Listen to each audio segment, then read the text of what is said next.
Hi guys, నిన్నైతే cricket introduction part 1 జరిగింది. ఇప్పుడు part 2 rules and regulations. First rule friends, మన ఫస్ట్ రూల్ ఏంటంటే ఇదే మన వికెట్. పోయినసారి మేము నీకు చెప్పాము, ఇక్కడ వరకు తగిలితేనే అవుట్, ఇది తగిలితే నాట్ అవుట్, మళ్ళీ బాల్ లోపల పడితే కూడా అవుట్, మళ్ళీ దీనికి తగిలితే కూడా అవుట్. ఇదే మన ఫస్ట్ రూల్.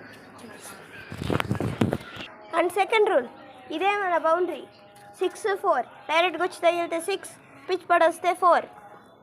ఫ్రెండ్స్, మన థర్డ్ రూల్ ఏంటంటే, ఇందాక ఇది బౌండరీ అని చెప్పాం కదా, మళ్ళీ దానికి తగిలి మళ్ళీ ఇక్కడికి వస్తే నాట్ అవుట్, మళ్ళీ దానికి తగిలి ఇక్కడ పడినా అవుట్, ఎలా పడినా అవుటే.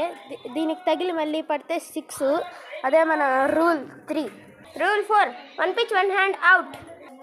ఫ్రెండ్స్, మన రూల్ 5 ఏంటంటే, ఇది మన గ్రౌండ్ కదా, అక్కడి నుంచి ఇక్కడ పడితే నో రన్స్. ఇదే మన రూల్ 5. అండ్ రూల్స్ అయితే అయిపోయాయి. కలుసుకుందాం నెక్స్ట్ వీడియోలో. వీడియో నచ్చితే లైక్ చేసండి, కుదిరితే సబ్స్క్రైబ్ చేసుకోండి. బాయ్.